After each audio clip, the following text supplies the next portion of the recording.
Hi, welcome back to my channel. ഇന്നത്തെ നമ്മുടെ recipe ഇടിയപ്പവും മുട്ട റോസ്റ്റുമാണ്. അപ്പോൾ രാവിലെ ബ്രേക്ക്ഫാസ്റ്റിന് ഉണ്ടാക്കിയതാണ്. അതിന് ഞാൻ ഒരു ഒന്നര ഗ്ലാസ് പൊടിയെടുത്തു. ഇതിപ്പോൾ ഞാനും മോനും മാത്രമേ ഉള്ളൂ. പിന്നെ അതുകൊണ്ട് കുറച്ച് പൊടി മതി. 2 നാഴിയാണ് സാധാരണ എടുക്കൽ. അളവ് പാത്രത്തിന് 2 പാത്രം. അപ്പം അതിലോട്ട് തിളച്ച വെള്ളം ഒഴിച്ചിട്ടാണ് നമ്മൾ കുഴക്കുന്നത്. നല്ല തിളച്ച വെള്ളം, ഉപ്പും ചേർത്ത വെള്ളം നമ്മളിതിലോട്ട് ചേർത്ത് ആദ്യം ഒരു തവി വെച്ച്, നല്ല തിളച്ച വെള്ളമായതുകൊണ്ട് നല്ല ചൂടായിരിക്കും, തവി വെച്ച് ജസ്റ്റ് ഇളക്കി കൊടുക്കണം. എന്നിട്ട് ഇച്ചിരി തണുത്തതിന് ശേഷമാണ് നമ്മൾ കൈ വെച്ച് കുഴച്ചെടുക്കുന്നത്.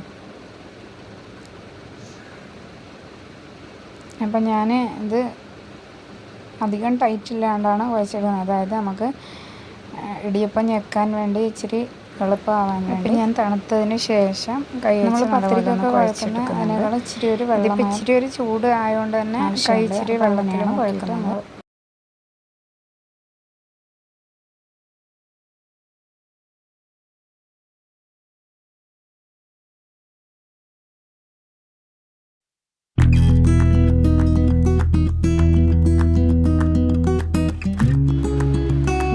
റെഡി ആയിട്ടുണ്ട്. ഇനിയിപ്പോൾ ഞാൻ ഇഡലിത്തട്ടിൻ്റെ ഇതിലോട്ടാണ് ഞാൻ ഇടിയപ്പം ആക്കുന്നത്. അതിന് ഞാൻ ഓയിൽ തടവി കൊടുത്തു. അതിൽ അടിയിൽ പിടിക്കാതിരിക്കാൻ മൊത്തത്തിലൊന്ന് ഓയിലൊന്ന് തടവി കൊടുക്കണം. പിന്നെ ഇടിയപ്പത്തിൻ്റെ ആ അച്ചിലും നമ്മൾ ഓയിൽ തടവി കൊടുക്കുന്നുണ്ട്. അപ്പം നമുക്ക് എവിടെയും പിടിച്ച് നിൽക്കില്ല. ഓയിൽ അതിൻ്റെ ചില്ലിലും അതിൻ്റെ തട്ടിലും മറ്റേ പുറത്തുള്ള സ്ഥലത്തും എല്ലായിടത്തും നമ്മൾ ഓയിൽ തടവി കൊടുക്കണം.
പോകുന്നുണ്ട്. അപ്പോൾ അപ്പച്ചമ്പിൽ ഞാൻ മുട്ട റോസ്റ്റിനുള്ള മുട്ട പുഴുങ്ങാൻ വെച്ചിരുന്നു.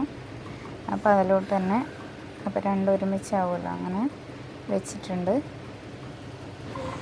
ഇപ്പുറത്ത് ഞാൻ മുട്ട റോസ്റ്റിനുള്ള സവാളയും തക്കാളിയും പച്ചമുളക് ഞാൻ കുക്കറിലാണ് വെക്കുന്നത്. അതായത് മോന് ഇച്ചിരി ഡ്രൈ മുട്ട റോസ്റ്റ് പറ്റൂല, അവന് ഇച്ചിരി ഗ്രേവി, സവാളയൊന്നും തിന്നൂല. അപ്പോൾ അതിൻ്റെ ചാറ് എന്നൊക്കെ പറഞ്ഞിട്ട് ഞാൻ പക്ഷേ ഇങ്ങനെ ചെയ്താൽ വളരെ പെട്ടെന്ന് ഉണ്ടാക്കാൻ പറ്റും. വഴറ്റിക്കൊണ്ടിരിക്കണ്ട, പെട്ടെന്ന് കുക്കറിൽ ഞാൻ 2 സവാള, ഒരു ചെറിയ തക്കാളി, ഉപ്പ്, മഞ്ഞൾപ്പൊടി, പച്ചമുളക്,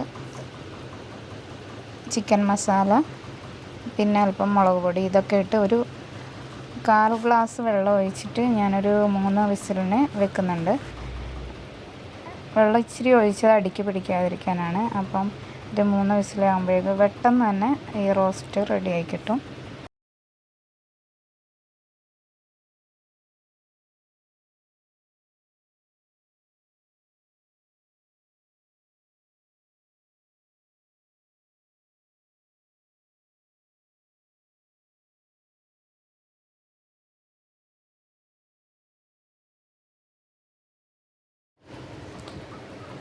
ഇതിപ്പോൾ ഇടിയപ്പം ഇപ്പോൾ റെഡി ആയിട്ടുണ്ട്. അപ്പോൾ നമുക്ക് എടുക്കാം.